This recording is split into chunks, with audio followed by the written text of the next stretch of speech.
Hello, students. We are going to revise the topic Demographic Study of India, Chapter 2. In this particular chapter, there are some important topics that are going to be converted in your CBSE board examination. Few topics according to the question asked that we are going to share and revise here. I hope that will be much clear afterwards. Now, in this particular one of the very common kind of question is, what do you mean by demography? 2 number का question आता है बच्चे अक्सर board में. It means that you have to write in 2 points. These 2 points need to be separate, and as you know that online checking is going on, in that case the point should be very much visible and clear, so a little gap between the 2 points are required to be done. By your NCERT, if we are watching, we are finding that it is a kind of systematic study of population. It is having the Greek origin, demos, people, graphe, describe. It means description of people. Just try to understand that if you are mentioning these 2 points also, these are perfect for scoring 2 marks here. Now, moving ahead, which we are finding that why this kind of topic or why this kind of question is very much important in studying sociology. Other question, the other words, in other words, we could say that why demographical study or demography is a field of special importance to sociology in analyze the statement, right? It could be asked in such a way that what is the significance of studying demography in the field of sociology? दोनों question का एक ही answer होगा. I'm just telling you in few points. Try to remember it and understand it. Demography, it means study of population, description of population. Sociology, it means study of society. It means that if you need to study society, you should know in which kind of population is residing there, population trend किधर की ओर जा रहा है, everything need to be well versed, right? So if we go by the 4 reason, or if you go by the few reason that why demography is having the significance in sociology, the first important reason is that according to the demographical study, we can understand the social structure. हम किसी भी society के population composition को जान सकते हैं. जैसे आप क्राइटेरिया कोई भी रख लो, आपका age criteria, gender criteria, literacy, या how the population is distributed between rural and urban society. ये पूरा social structure you will understand if demographical study is going to help you, and that will be very helpful for sociology. If these all kind of thing, वो चाहे population composition हो on the basis of age या rural urban distribution, ये directly impact करता है किसको? Social relations को और इकोनॉमिक अपॉर्चुनिटीज को. तो ये हो गया एक बहुत बड़ा रिलेवेंस कि सोशियोलॉजी के फील्ड में डेमोग्राफी कितनी सिग्निफिकेंट है. सेकेंड थिंग, पॉलिसी प्लानिंग और डेवलपमेंट. गवर्नमेंट अगर कोई प्लानिंग करती है या कोई वेलफेयर पॉलिसी बनाती है रिगार्डिंग हेल्थ केयर और एजुकेशन और एम्प्लॉयमेंट, तो इसके लिए सबसे जरूरी क्या है? Demographic data. अगर हमें पता होगा किसी पर्टिकुलर एरिया में कौन से पर्टिकुलर अपॉर्चुनिटी कमी, इकोनॉमिक अपॉर्चुनिटी कमी है, तो वहाँ एम्प्लॉयमेंट जनरेट किया जा सकता है. एजुकेशन या लिटरेसी में वेरिएशन है, तो वहाँ और स्कूल या कॉलेजेस खोले जा सकते हैं. अगर डेथ रेट हो रही है बहुत ज्यादा, इसका मतलब कि मेडिकल फैसिलिटी की कमी है, तो वहाँ मेडिकल फैसिलिटी के लिए कोई प्रोग्राम या पॉलिसी जनरेट करी जा सकती है. तो आपके गवर्नमेंट की प्लानिंग, गवर्नमेंट के डेवलपमेंट और प्रोग्राम और पॉलिसीज के लिए भी डेमोग्राफी बहुत ज्यादा रेलिवेंट है. नाउ द नेक्स्ट इज, इससे क्या होता है? ये सोशल ट्रेंड को एनालाइज करती है. सोशल ट्रेंड, इसका मतलब पॉपुलेशन ग्रोथ किस ओर हो रही है. इसके अलावा माइग्रेशन अगर हो रहा है तो लोग कहाँ से कहाँ शिफ्ट हो रहे हैं, किस एरिया में जाना प्रेफर कर रहे हैं, वहां की पॉपुलेशन डेंसिटी बढ़ रही है, अपने एरिया अपने घर से माइग्रेट होने के रीजन क्या है. These all trend could be analyse by the help of demography.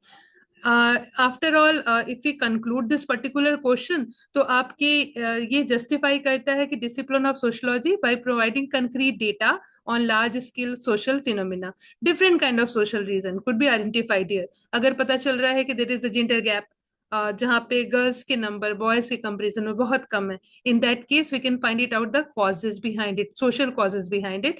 This is why also आपके बहुत सारे एविडेंस प्रोवाइड कराता है इसका कंक्रीट डेटा. हम ये कह सकते हैं पेट्रियार्कल सोसाइटी है, क्यों? We are finding the number of women that are going to be less in comparison of men, right? Just for an example, just for making you understand. So these all are very much, you could say that relevant examples that why demography is very much significant in the field of sociology. Moving ahead.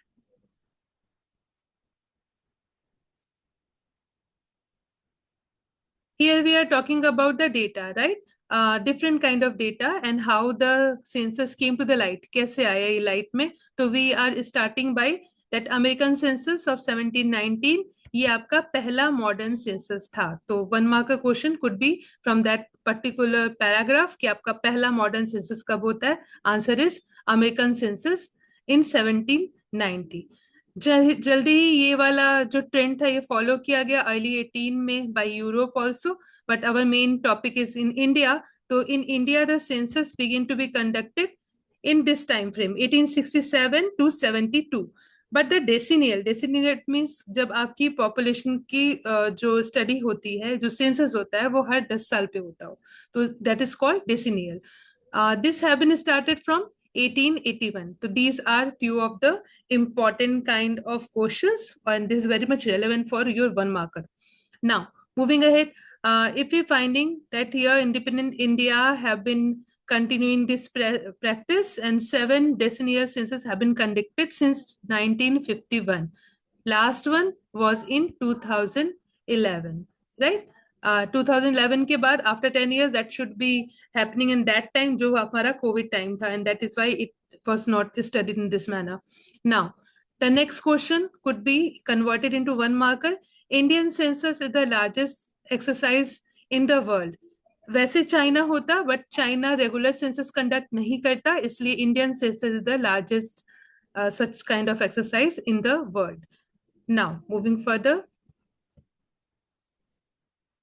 Collection of demographic data क्यों important है? तो demographic data are very much important for planning and implementation of state policy, specially those for economic development, general public welfare. अभी हमने discuss किया कि क्या relevance है इसकी आपके सोशियोलॉजी में, क्यों इस पर्टिकुलर सब्जेक्ट को, पर्टिकुलर टॉपिक को सोशियोलॉजी के अंदर पढ़ना ज्यादा जरूरी है. तो this is also one of the same kind of thing. I hope that will be clear to you. Now, we are moving ahead. Important topic we people are covering, and I'll suggest you that it will be better that if you study the NCERT chapter rather than moving to any other kind of sort. Now, here we are having few of the that example of demographic study, और हमने ये देखा कि ये study कैसे एक social phenomena में convert हो जाती है. बहुत सारे सोशोलॉजिस्ट भी हुए हैं जिन्होंने सेंसस के ऊपर अपना एक अजम्पशन, आप ये कह सकते हो, रिसर्च ड्रॉ की है. उसमें से एक है आपकी इमाइल दुर्खीम. इनकी फेमस स्टडी है, फेमस बुक है सुसाइड. तो we can find it out in this particular paragraph that his famous study just started explaining about that variation suicide rate across different country was good example for such kind of a study. इन्होंने ये बोला कि rate of suicide had to be explained by social causes, even though each particular instance of suicide may have involved reason specific to that individual or her or his circumstances, right? इन्होंने यही बोला जब इन्होंने find out किया, इन्होंने study किया the demographic data and all, then what he find कि कुछ social cause हर किसी केस के पीछे जनरल होते हैं, हालांकि जब आप देखते हो तो इसके स्पेसिफिक रीजन इंडिविजुअल या उसके सर्कमस्टांसेस के सराउंडिंग में पाए जाते हैं. Now we people were discussing what was the type of demography. This is also a kind of question that the type of demography need to explain. तो formal demography and social demography, these are the 2 types, right? Types of demography में. Now what are the difference? एक और question आ सकता है, what are the difference between formal demography and social demography, right? So here is the answer that formal demography is primarily concerned with measurement analysis of the component of population changes. Focus करता है quantitative data पे, analysis पे, और mathematical methodology use करता है for just assuming about कि future में जाकर के आपकी पॉपुलेशन कितनी होनी है, राइट? तो these all are the main differences. ये सारे पॉइंट्स आप नोट कर सकते हो in frame of formal demography.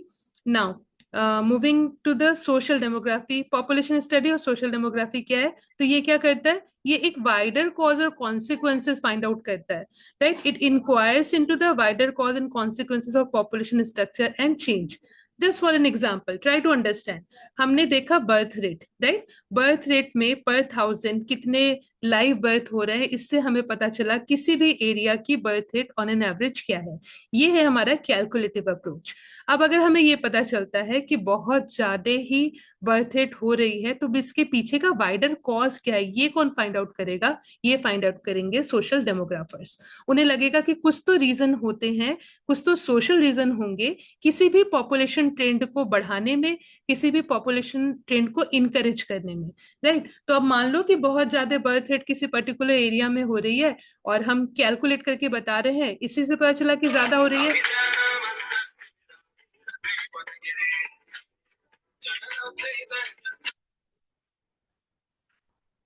तो अगर किसी भी टाइप की पॉपुलेशन ट्रेंड को सपोर्ट करते हुए हमें उसके पीछे के मेन कॉजेस जानने हैं, तो वो कॉजेस हमें सोशल डेमोग्राफर बताएंगे and they will find it out कि मे बी अवेयरनेस की कमी है, मे बी वहाँ पे इतनी एजुकेशन नहीं है कि लोगों के समझ में आए कि family planning is much more important there only. तो this is also a kind of the difference between social demographer and formal demographer. Moving ahead, now some theories and concepts are there. Malthus theory and demographic transition theory. First of all, we'll start with the Malthus theory. This is very important and very, that initiative kind of theory in the theory of population growth. Malthus theory has been given by the English political economics Thomas Robert Malthus, right? Malthus' theory of population growth is have been outlined in his essay on population 1798, and we are saying that it was rather a pessimistic one, right? Why it was pessimistic? This we will find it out further. He argued that human population, ये वाली line बहुत important है, human population tend to grow at much faster rate, which the means human subsistence and other agriculture produce can grow. It means the speed of growing of human population is much more faster than the subsistence kind of thing on which the human life depends on. जैसे आपके जो agriculture produce को as an example आप ले लो, तो अगर हम ये कहते हैं कि दोनों ही राइज करता है with the pace of the time, तो what we are finding that population is going to be rise in geometric progression as it has been mentioned here, and agriculture production can only go in the flow of arithmetic progression like this, right? So if you see the numbers only, that will be quite clear कि population आपका बढ़ेगा geometric progression में 2 4 8 16 32 multiplied हो रहा है, if you see careful in that case. Agriculture production arithmetic progression में बढ़ा और एडिशनल वाइज हो रहा है, तो आप अगर 2 2 2 करके एडिशन करोगे तो आपके एग्रीकल्चर प्रोडक्शन निकलेंगे, और अगर आप 2 into 2 करके मल्टीप्लाई करोगे तो जियोमेट्रिक प्रोग्रेशन निकलेगा। इससे क्या पता चलता है बच्चे, एट द लास्ट की जो पॉपुलेशन होगी ना, वो हमेशा आपके सबसिस्टेंस वाली चीजों से ज्यादा होगी। तो that is why what we are finding here, population growth always outstrip growth in production of subsistence resources. और इससे क्या होता है, एक और बहुत फेमस स्टेटमेंट आता है कि humanity is condemned to live in poverty forever. हमेशा ये आपको एक श्राप मिला है ह्यूमैनिटी को कि वो क्या होगी, पॉवर्टी में ही रहेगी, क्योंकि कितना भी आप आगे बढ़ जाओ, एग्रीकल्चर प्रोड्यूस को बढ़ा लो, आपकी पॉपुलेशन जियोमेट्रिक प्रोग्रेशन से बढ़ती है। ये सोचना है रॉबर्ट मॉल्थस का। That is why it was called that this is a pessimistic one. अब इसके अलावा there is also one of the chances, जब ये कहते हैं कि humanity has only a limited ability to reduce the growth of population, ऐसा नहीं है कि हम कर नहीं सकते, तो but we are having the limited ability, and this is called preventive checks. Preventive check से हम प्रिवेंशन कर सकते हैं पॉपुलेशन के ग्रोथ पर, राइट? अब उसके चीजें, उसके लिए टूल्स क्या हैं प्रिवेंशन करने के, तो that have been mention here, postponing marriages, practising sexual abstinence और celibacy, right? Otherwise what the other kind of view जिसके वाया पॉपुलेशन ग्रोथ जो है वो लिमिटेड हो सकती है, that is positive checks to population growth. ये क्या है, ये नेचर का एक तरीका है नेचर का तरीका कि वो पॉपुलेशन और फूड सप्लाई के बीच में जो इम्बैलेंस है उसको वो बैलेंस कर पाए।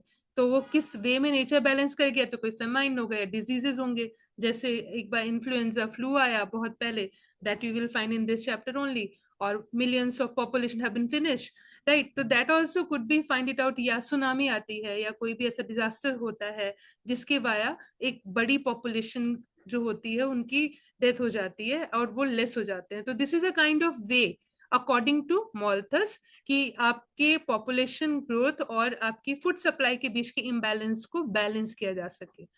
मूविंग फर्दर, अब हम ये कहते हैं क्रिटिसिज्म, जब आपके क्वेश्चन आते हैं तो उसमें सिंपल एक 6 मार्क का क्वेश्चन होता है कि आपको मॉल्थस थ्योरी बतानी है, as well as you have to tell about that why it is being criticize, criticize क्यों करते हैं इसको।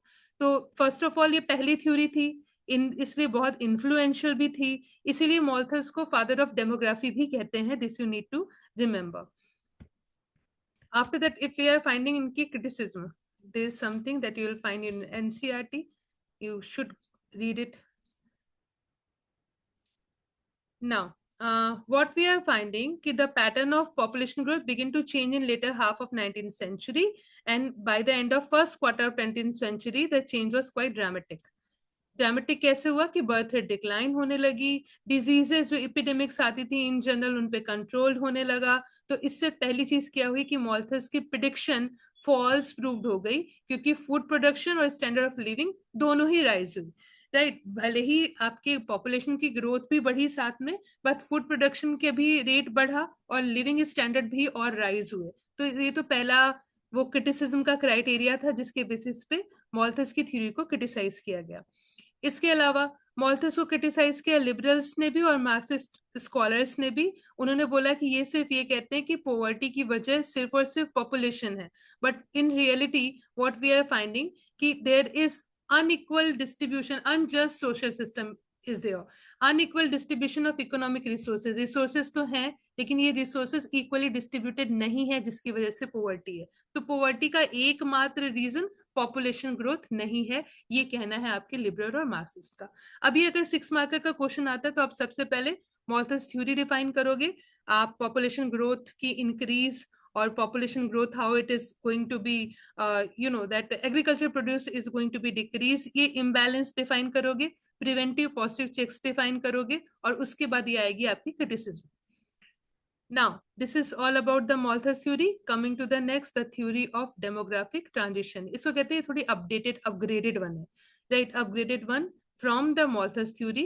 हालांकि उसके relevance को हम deny नहीं कर सकते क्योंकि वो पहली theory थी, and as I told you, that is why the Robert Malthus is considered to be father of demography. In theory of demographic transition, generally we are talking about the transition, बदलाव between 3 stages. आपके 3 type की stages होंगी countries की, right. Demography के nature की या कह लो कोई पॉपुलेशन ट्रेंड आपके 3 टाइप के होंगे और उसमें ट्रांजिशन होगा, राइट। फर्स्ट से स्टार्ट करते हैं। First stage is that low population growth in a society that is under developed.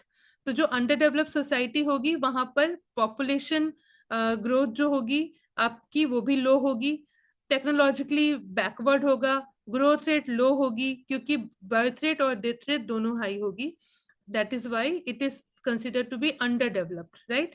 इसका एक और रीजन है बच्चे, इसको आप समझो बी आर और डी आर की थ्योरी से। B R that is birth rate and D R that is death rate, right. तो ऐसा मान के चलते हैं birth rate increasing, death rate increasing. अब क्योंकि ये दोनों इंक्रीजिंग है इसलिए आपका जो ग्रोथ रेट है, ग्रोथ रेट ऑफ पॉपुलेशन, वो डिक्रीजिंग है, क्योंकि अगर देख लो ज्यादा लोग, अगर बर्थ ज्यादा लोग की हो रही है और ज्यादा लोग की डेथ भी हो रही है तो आपके पास नेट पॉपुलेशन तो कम ही बच रही है। तो that is why this is the condition of your under develop kind of country, जहां पर टेक्नोलॉजिकली एडवांस भी नहीं है कि लोगों की डेथ रेट को कंट्रोल किया जा सके, और एजुकेशन या लिटरेसी भी नहीं है, अवेयरनेस भी नहीं है कि बर्थ रेट को कंट्रोल किया जा सके। तो दैट इज वाई ये एक ऐसी कंट्री की डेमोग्राफिक ट्रांजिशन है या कह सकते हो पॉपुलेशन ट्रेंड है जो अंडर डेवलप्ड है। तो उनके यहाँ बर्थ रेट भी ज्यादा है, डेथ रेट भी ज्यादा है, जिसकी वजह से ग्रोथ रेट ऑफ पॉपुलेशन कम है। अब आते हैं आप थर्ड स्टेज पे।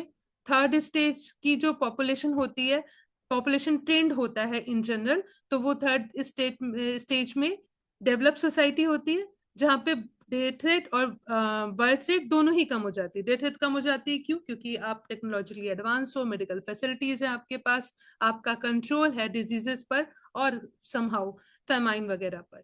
डेथ रेट की कम होने की वजह ये रही। बर्थ रेट कम हो गई क्योंकि आपको पता चला कि रिसोर्सेस लिमिटेड हैं, तो पॉपुलेशन प्लानिंग पे काम करना चाहिए।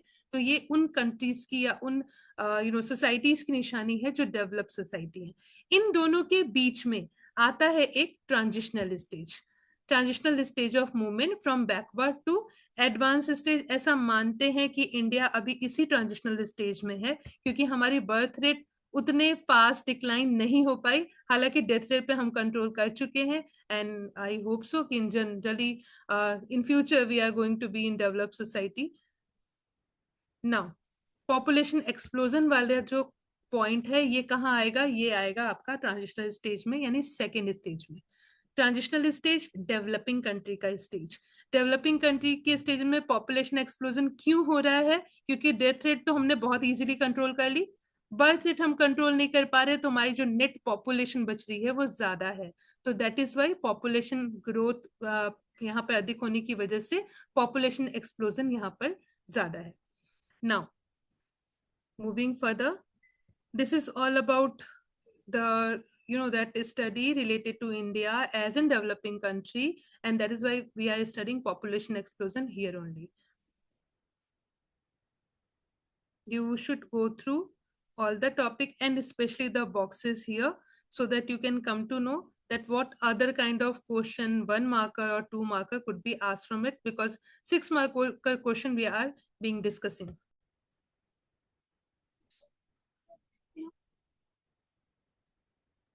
Now let us talk about common concept and indicators. So that have been given here. These are two direct, like birth rate. Birth rate का formula क्या है? Birth rate is equal to total number of live birth in a particular area during a specific period divided by total population of that area in 1,000, right? So birth rate is the number of live birth per 1,000 population.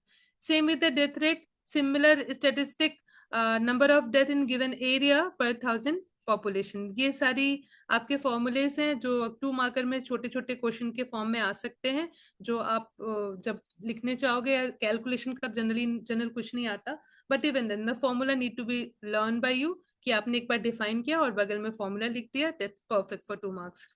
Now rate of natural increase, just a second,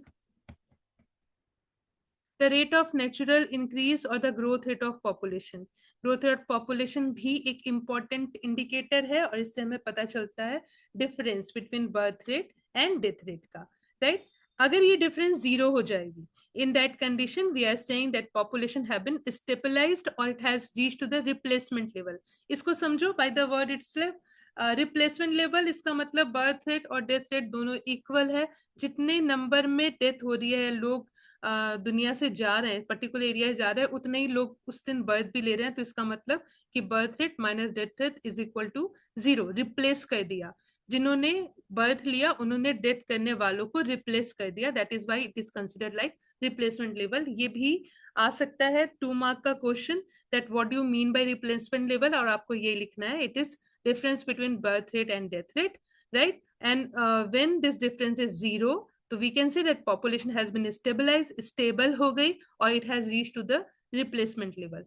अब ऐसे कुछ societies हैं जहां negative growth rate है, या आप ये कह सकते हो जहां पे रिप्लेसमेंट लेवल के भी नीचे जा रही है ग्रोथ रेट ऑफ पॉपुलेशन। उसकी वजह क्या हो सकती है? वहां बर्थ लेने वाले लोग कम होंगे, और एक एजिंग एज तो होती है हर किसी की, एज्ड पॉपुलेशन होगी, 60+, 65+ पॉपुलेशन होगी, तो वहां पे डेथ करने वालों के नंबर ज्यादा हैं और बर्थ कम है, तो उसको negative growth rate of population के एग्जाम्पल में देखते हैं। ऐसा बहुत सारी कंट्रीज में है, like we can see in your NCERT, like Japan, Russia, Italy and eastern Europe. फिर हम आते हैं एक और कॉमन इंडिकेटर पे, फर्टिलिटी रेट। यहाँ पे इसकी भी डेफिनेशन दी हुई है, you have to just go through that, how that definition need to be remembered. See, we people are discussing only about the important direct and indirect question, especially that how it is going to come in your examination. Otherwise बाकी सारे जितने भी आपके common indicator हैं, infant mortality rate, maternal mortality rate, fertility rate etcetera, ये बिल्कुल direct है और आपके एनसीईआरटी में दिए हुए हैं. Again I will say follow the NCERT only, क्योंकि आंसर की एनसीईआरटी से ही कंपोज होगी. Infant mortality rate, we have seen number of death of babies before the age of 1 per 1,000 live birth. Maternal mortality rate, number of women who die in childbirth per 1 lakh live birth. Now the important one of the important topic, क्योंकि ये कई frame में आता है, sex ratio, number of female per 1,000 male in a given area at a specified time period, right? अब इसमें आप पहले का आपको मिल सकते हैं डेटा कि पहले कितने थे, राइट? और what are the social causes, यहाँ पे आ गए हमारे वही वाले रीजन कि हम जनरली ये बोल रहे हैं कि सोशल डेमोग्राफर का काम क्या है. सोशल डेमोग्राफर क्या बोलेंगे, सोशल डेमोग्राफी होती क्या है? तो आपने ऊपर तो कैलकुलेट करके अपने फॉर्मल डेमोग्राफी का काम कर लिया. Now if you are coming to the cause behind it, like see as it has been given here that despite the fact slightly more male babies are born than female one, nature seems to produce roughly 943 to 952 female babies for every 1,000 male. Despite this fact, the sex ratio is somewhat in favor of female. ये जो आपका data है, हालांकि ऊपर number क्या बोल रहा है, कैलकुलेटिव, फॉर्मल डेमोग्राफी क्या बोल रही है कि फेवरेबल है इन केस ऑफ फीमेल बेबीज, लेकिन आपका सॉरी फेवरेबल है इन केस ऑफ मेल बेबीज, लेकिन आपका सेक्स रेशियो बोलता है कि फीमेल के फेवर में ज्यादा है. इसका मतलब आपने जो इन्फेंट मॉर्टेलिटी रेट ली थी उसमें आपने बोला था before completing 1 year of age, right? तो ऐसा मानते हैं, रीजन नीचे दिया हुआ, there are 2 possible reason for it. Girls maybe are having a little bit advantage in terms of resistance to diseases in infancy. बचपन में इन्फेंट के टर्म में इनकी जो इम्यूनिटी होती है, डिजीज को लेके जो रेजिस्टेंस होता है, वो फीमेल बेबी में ज्यादा होता है. At the other end of the life, एक ये तो हो गया at the time of infancy. Now what we find that women की average age in general men की एवरेज एज से ज्यादा होती है. तो that is why also one of the favourable kind of that condition in case of female. इन दोनों ही कॉम्बिनेशन से या फैक्टर से ये पता चलता है कि सेक्स रेशियो ऑफ रफली 1050 फीमेल पर 1000 male in most context, right? लेकिन अब यहाँ पर अभी तक आपने सारी पॉजिटिव बात देखी रिगार्डिंग द फीमेल जेंडर. अभी हमें अगर अपने यहाँ हम देखें तो sex ratio has been declining in some country, right? तो डिक्लाइनिंग किसका मतलब, नंबर ऑफ फीमेल जो ऊपर के कॉम्बिनेशन के हिसाब से ज्यादा होने चाहिए थे, अभी कम है, राइट? उसमें कुछ कंट्रीज के नाम है, China, South Korea and India. इसको हम लिंक करते हैं by social norms. Social norms इसका मतलब कि in general there is a value of male much more than female and that is lead to the son preferences and relative neglect of girls babies, right? This are the few of the reason behind it.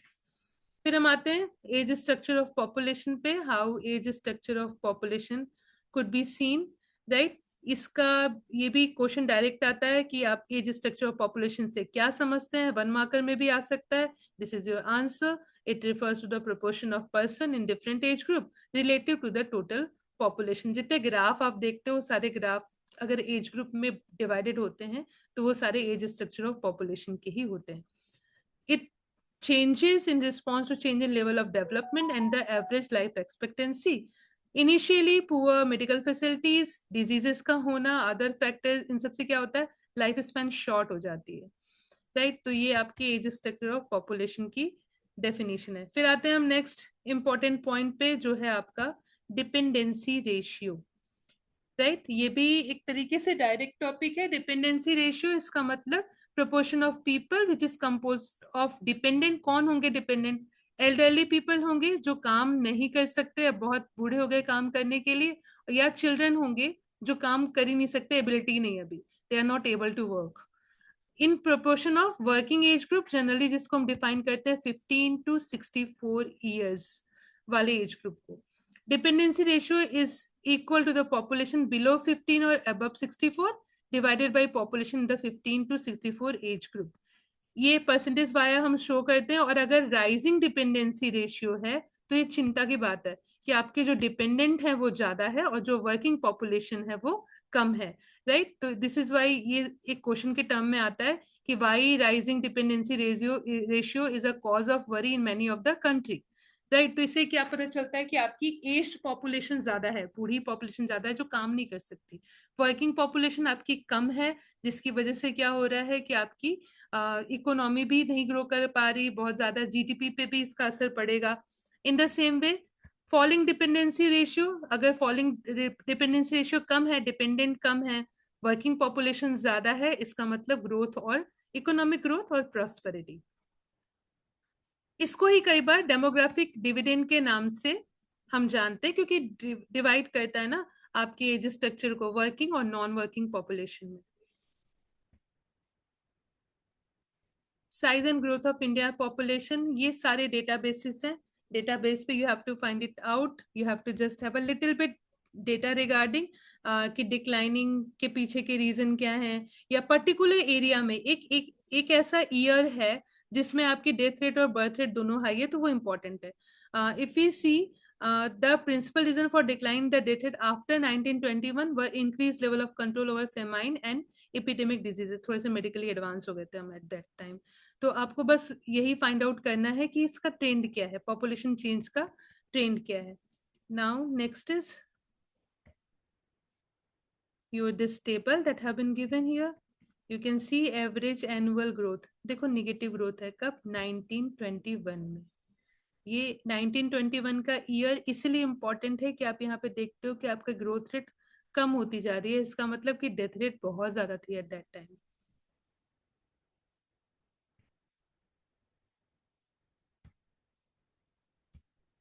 एक और question आता है आपका इस ग्राफ से related, birth and death rate in India 1901 to 2017। ये जो ब्लू लाइन दिख रही है, ये लाइन आपको इंडिकेट कर रही है अबाउट बर्थ रेट।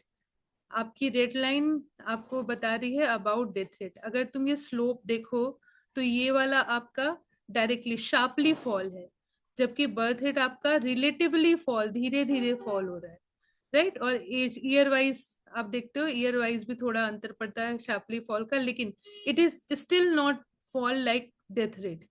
तो क्वेश्चन क्या आता है कि what are the reason behind that death rate is has been sharply fall after that certain year and birth rate is relatively or gradually falling down। ऐसा क्यों होता है, राइट। तो डेथ रेट कंट्रोल कर लिया हमने, we are technologically and medically advance this time and that is why we are having a little bit control over the epidemic or the famine or the outcome of all those। but birth rate में again हमारे आएंगे socio cultural reason. जैसे कुछ socio cultural reason हमने ऊपर discuss किए about preference of son, right. हमारे cultural reason भी है जहाँ कहते हैं कि if you are not having a boy you are not going to get moksha, right. Different kind of cultural reason are there that we can find it out and it has been mentioned in your book also। like we can find it out few of the reason, improvement of medical cures for these diseases, mass vaccination, improve sanitation, इससे क्या हुआ, epidemic control हो गई। Diseases malaria, tuberculosis, diarrhoea, इन सब से आज भी लोगों की डेथ होती है, लेकिन अभी वो नंबर वैसे नहीं जैसे पहले थे। एक और एग्जांपल है यहाँ पे, जहाँ पे सूरत ने एक प्लेग के फॉर्म में विटनेस किया था एपिडेमिक को सितंबर 1994। तो फेमाइन को हम मान के चलते हैं कि they are a major recurring source of increasing mortality। Mortality it means rate of person who are dying। Famine were caused by high level of continuing poverty and malnutrition that we can find it out। Agroclimatic environment है हमारा, agriculture हमारे यहाँ basically occupation है और वो climate पे dependent है। तो दैट इज वाई कई बार ऐसा होता है कि वेरिएशन की वजह से, चेंजेस इन रेनफॉल की वजह से भी इस टाइप की क्राइसिस की सिचुएशन आती है। lack of adequate means of transportation and communication, right, that could also be a reason। अब हम आते हैं इकोनॉमिक्स पे, जो ये कहते हैं अमर्त्य सेन, जो ये कहते हैं कि famine were not necessarily due to fall in food grain production. उनके हिसाब से जो अकाल भुखमरी होती है वो इसलिए नहीं होती कि फूड ग्रेन प्रोडक्शन जो है वो कम हो रहा है, राइट, बल्कि किस लिए होती है, फेल्योर ऑफ इंटाइटलमेंट और inability of people to buy और otherwise opt in food, right. अब ये आपका नेक्स्ट क्वेश्चन जहाँ पे हम बोलते हैं unlike the death rate the birth rate has not registered a sharp fall. यहाँ पे नहीं हुआ एक शार्प फॉल, और इसके पीछे के ढेर सारे reason that have been mention here. You can see Increased level of prosperity exert a strong downward pull on the birth rate. Once infant mortality rate decline, there is overall increase in level of education and awareness. Family size begin to fall. ये सारे positive variation है जिसकी वजह से हम ये कह रहे हैं कि बर्थ रेट कम तो हो रही है. वो कम तो हो रही है कि पीछे के लॉजिक ये रहे. Now, next we are giving example of few of the state when we are saying Andhra Pradesh, Himachal Pradesh, Punjab, Tamil Nadu, West Bengal ने TFR total fertility rate को down करने में successful हुए हैं. Now, replacement level in Kerala. We are finding that Kerala की TFR जो है total fertility rate replacement level के भी नीचे है. इसका मतलब population is going to be decline in future. तो वो निगेटिव ग्रोथ रेट की तरफ भी जा रहे हैं, जबकि they are number of state like Bihar, Madhya Pradesh, Rajasthan, Uttar Pradesh जिनमें अभी भी हाई टोटल फर्टिलिटी रेट है, जिसकी वजह से पॉपुलेशन इंक्रीज करने में इनका कंट्रीब्यूशन थोड़ा ज्यादा है. Coming to the next one.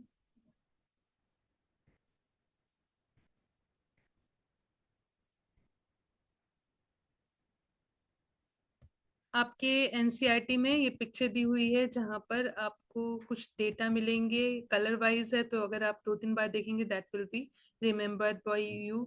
You can find here the data have been given above 24.1, 20 to 24 and below 16.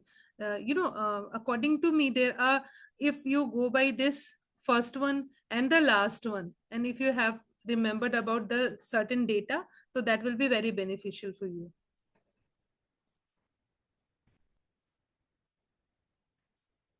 Again, regional share of projection of population growth have been given in this. आप देख सकते हो सबसे ज्यादा share Uttar Pradesh and Bihar 28% and the same way that have been given. तो एक ये जो सबसे ज्यादा है और या वो जो सबसे कम है, ये दोनों तो इम्पोर्टेंट होते ही होते हैं. In the same scenario I hope you people will go through this chapter. Age composition दे रखी है. ये देखिए, ये एज स्ट्रक्चर ऑफ पॉपुलेशन के एग्जांपल्स हैं 0 to 14, 15 to 59 and 60 plus. How that is going to be shared.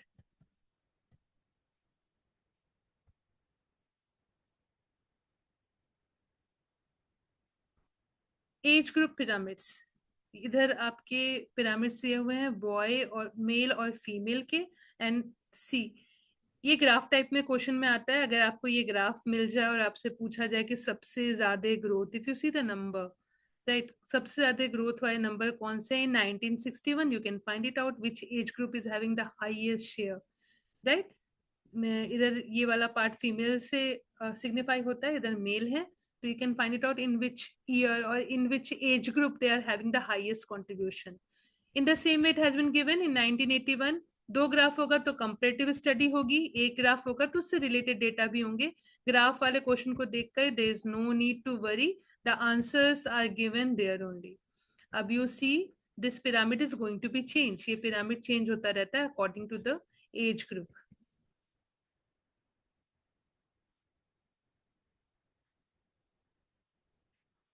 One more important point, bache, that there are wide regional variation in the age structure as well inside your country. State like Kerala is beginning acquire an age structure like that of the developed country. Kerala का जो structure है near by developed country की तरह हो गया, जबकि अगर आप देखो Uttar Pradesh is still showing a different picture. तो Kerala need to be remembered in many of the terms, I guess. Again Uttar Pradesh and percentage of population have been given. ये वैसे ही इसको स्टडी करोगे जैसे ऊपर वाले ग्राफ को किया गया है. अब ये मानते हैं कि इंडिया के पास एक बेनिफिट है डेमोग्राफिक डिविडेंड का, क्योंकि हमारी जो यंगर एज ग्रुप है वो ज्यादा है नंबर में. तो जैसे हमने बोला था ऊपर कि अगर डेमोग्राफिक डिविडेंड या डिपेंडेंसी रेशियो अगर कम है, डिपेंडेंट अगर कम है, तो बहुत बड़ा बेनिफिट है. तो इन द सेम वे हम ये कहते हैं कि थोड़ा सा बायस है ये चीजें इंडिया के फेवर में, क्योंकि यंगर एज ग्रुप जो है वो एक एडवांटेज की तरह काम कर सकता है हमारे यहाँ. बॉक्स पढ़ना जरूरी है. Changing age structure offer demographic dividend. कैसे डेमोग्राफिक डिविडेंड एक चेंज कर सकता है किसी भी कंट्री की पॉपुलेशन को, that you can find it in this. Declining sex ratio in India, ये ऊपर अभी हमने देखा कि why there is a kind of thing that we are finding that number of female is going to be decline. अब इसके मिलेंगे आपको सोशियो कल्चरल रीजन.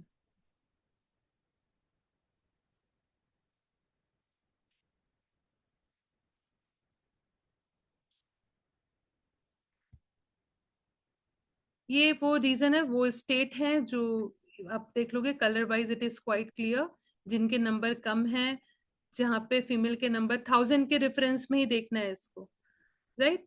तो by this also if you will see, तो that will be very much easy for you to identify and to memorise.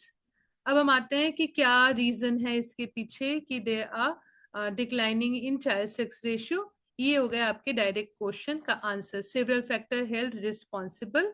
अब इसमें अगर आप ये मान लो कि नेग्लेक्ट ऑफ गर्ल चाइल्ड है, बहुत ज्यादा गर्ल्स बेबी का, that is why infancy they are dying, they are having that higher death rate. Sex specific abortion है, जैसे फीमेल बेबीज को पैदा ही नहीं हुआ होने दिया जाता, फीमेल इन्फेंटिसाइड है कि जब अगर ऐसा कुछ होता है तो killing of girls baby due to religious और कल्चरल प्रैक्टिसेस, ये सीरियस प्रॉब्लम है। अब इन सीरियस प्रॉब्लम्स की वजह से, और आप ये भी कह सकते हो मेडिकली एडवांस भी होना एक बहुत इंपॉर्टेंट दैट फैक्टर हो सकता है इसके पीछे, दैट सोनोग्राफी मशीन आ गई, by this you can identify the gender of the child before taking birth. तो that is why it is also could be said कि उसकी वजह से भी ऐसा हुआ कि फीमेल फिटिसाइड के नंबर बढ़ गए।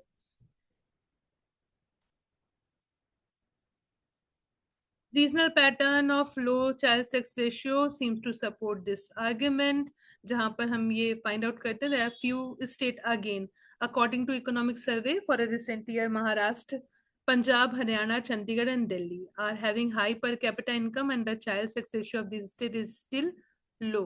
तो ऐसा नहीं है कि कुछ एक स्टेट जिनकी कैपिटा इनकम ज्यादा है या जहाँ पे लोग रिच हैं, जो फैमिली रिच है, वहां ये सारी चीजें नहीं है, तो इसका आपके इकोनॉमी से कोई लेना देना नहीं है। Earlier it was being thought कि मे बी जब, क्योंकि ऐसा मानते हैं कि the girls are consider to be a burden in some of the cultural belief like dowry practices and all, तो ऐसा मानते थे कि शायद इसलिए जो लोग मिडिल क्लास के हैं या लोअर मिडिल क्लास के हैं, they don't want to have a girl baby, right? But ये यहाँ पे गलत प्रूव होता है जब आप फाइंड आउट करते हो कि हायर पर कैपिटा इनकम वाले स्टेट में भी ये हाल है।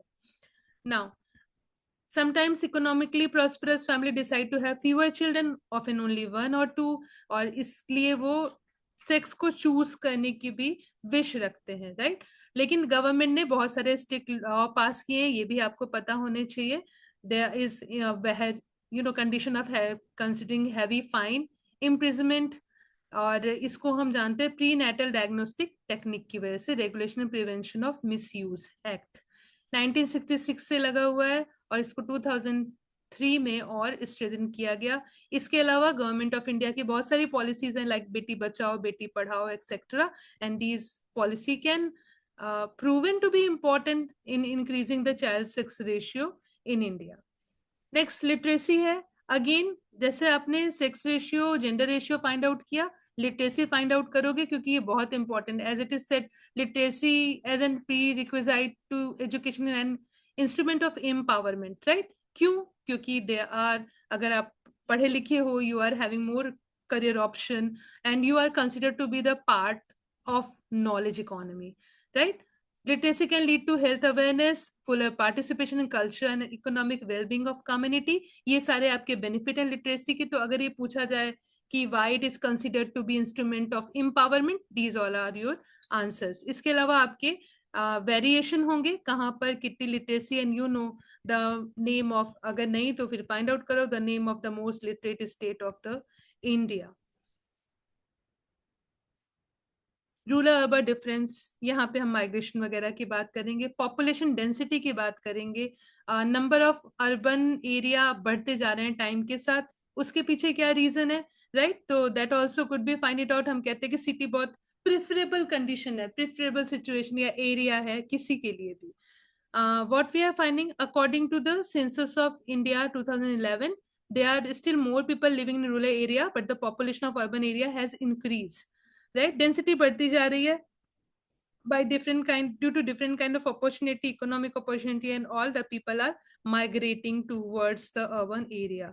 तो ये आपकी रूरल अर्बन एरिया का कंपैरिजन है, परसेंटेज ऑफ टोटल पॉपुलेशन है जो आपको फाइंड आउट करनी है। Still what we are finding कि agriculture is considered to be the far the largest contributor of the country, लेकिन अगर आज आप देखो तो it contributes about 1/6 of the gross domestic product, ये याद रखने वाला पॉइंट है।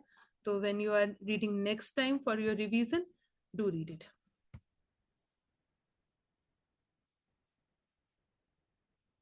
Why cities are being preferred? क्यों प्रिफरेबल एरिया है? तो here are few of the social reason. सारा चैप्टर क्वेश्चन के टर्म में कन्वर्ट करके आपको बताया जा रहा है, तो be little bit conscious about when you are reading the chapter itself. तो why city is going to be preferred? So because it has providing relative anonymity. What does it mean? Relative anonymity, it means it is the area where you are living with strangers. They don't know about your the other caste restriction kind of thing or the other restriction that you have followed in rural area, because everybody were very close there, right? So here what we finding, the fact that urban life involve interaction with a stranger, this could be an advantage हो सकता है for specially those group जो आपके untouchable थे या oppress group थे, like schedule caste, schedule tribe, right. इनको क्या होता है, वो डेली ह्यूमिलिएशन या अगर जो सोशल कंडीशन बनती है आपकी रूरल एरिया में, उनसे ये फ्री हो जाती है, क्योंकि here nobody is worried about the caste और the creed they belong to. This anonymity of the city also allow poorer section of the socially dominant rural group to engage in low status work that they would not be able to do in the villages. Right? कुछ एक cast restriction जहाँ हम पढ़ते हैं वहाँ हमको पता चलता है कुछ स्पेसिफिक ऑक्यूपेशन है on the base of the caste, तो यहाँ पे वो क्राइटेरिया वो रिस्ट्रिक्शन भी कैरी फॉरवर्ड नहीं होता. तो that is why what we are finding कि we are having a evidence that there is a rapid rate of increase in urbanization after independence. अब इसके बाद जो नेक्स्ट टॉपिक आता है वो है आपका पॉपुलेशन पॉलिसी ऑफ इंडिया. आपको ये पता होना चाहिए that India has had an official population policy for more than half century. Perhaps it is the first country जिसने क्लियरली अनाउंस किया एक population policy in 1952. Important point, this population policy took the concrete form of national family planning programme. अब इस national family planning programme के आपके कुछ objective दिए हुए हैं ऑफ डिफरेंट ऑफ द, धीरे धीरे अपडेट हुए, कई बार अपडेट हुए ये. आप इसको देखोगे, पॉपुलेशन मोमेंटम भी आप स्टडी करोगे, फिर आप ये देखते हो कि इंपॉर्टेंट गोल क्या है नेशनल हेल्थ पॉलिसी का 2017. बहुत सारे गोल है, कोई भी अगर 5 या 6 आप याद कर लेते हो तो that much is relevant for you. बीच में एक सिचुएशन आती है इमरजेंसी की भी, जब फोर्सफुल लोगों की पॉपुलेशन को कंट्रोल करने में गवर्नमेंट ने कुछ रोल अदा किया, important, right.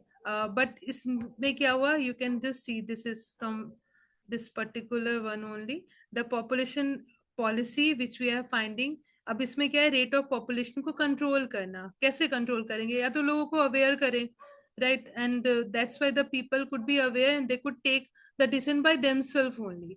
So how it could be, उनको बताओ that there is a benefit of having the birth control method.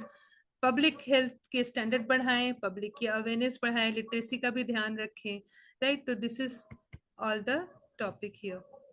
बीच में एक टाइम ऐसा आया था जब आपके पॉपुलेशन कंट्रोल को फोर्सफुल कर दिया गया था गवर्नमेंट में, जिसको एक बहुत लार्ज नंबर में लोगों ने बॉयकॉट किया आफ्टर दैट. उसके बाद इसके ऊपर काम किया गया and we will find here, emergency कहते हैं उस पर्टिकुलर टाइम को. नेशनल फैमिली प्लानिंग प्रोग्राम को फिर national family welfare planning programme के नाम में कन्वर्ट कर दिया गया. तो जो इमरजेंसी के ड्यूरेशन में एक सर्टेन गवर्नमेंट के ड्यूरेशन में जो कोर्सिव मेथड यूज हुए थे, उन सारे मेथड को डिक्लाइन किया गया. अब वो यूज में नहीं थे, and that is why what we are getting a new set of guideline was formulated as part of population policy of India year 2000. और फिर 2017 में गवर्नमेंट ऑफ इंडिया आती है नेशनल हेल्थ पॉलिसीज के साथ, राइट. इस नेशनल हेल्थ पॉलिसी के जैसे हमने ऊपर देखा बॉक्स में अभी few of the goals थे, तो you have to just remember or understood the 6 goal of the same. Now ये पूरा चैप्टर पढ़ने का एक एनालिसिस और आउटकम निकलता है कि हिस्ट्री आपकी जो है उससे हमें क्या पता चलता है, राइट. कि उससे हमें मालूम चलता है कि some state can do a lot to try and create the condition of demographic change. कुछ ने किया, लाइक केरला लिटरेसी पे इतना काम किया है उन्होंने, राइट, कि अब वहां पर आप जा रहे हो निगेटिव ग्रोथ रेट की तरफ. और at the same time there are few of the state who didn't care about it and still they are having that kind of worried situation. This is all like this. You can just go through the questions. The questions are direct in the same frame that could be asked in the examination, so I will suggest that you will go through towards it. And again, all the best everyone. And just I will suggest you, NCERT पढ़ो बच्चे, paragraph से question create करने की कोशिश करो. It will not take much time. Don't be distract by any other kind of mean, because for your purpose only you are having many kind of distracted method, distracted book and all, which is not based on NCRT. So that's why I just tried to that you should focus on NCRT, and that's why I created this. Right, so just go through it, find your doubt, and if there's any kind of doubt, you know how to contact me. Thanks a lot, and I hope you people will have a wonderful paper ahead.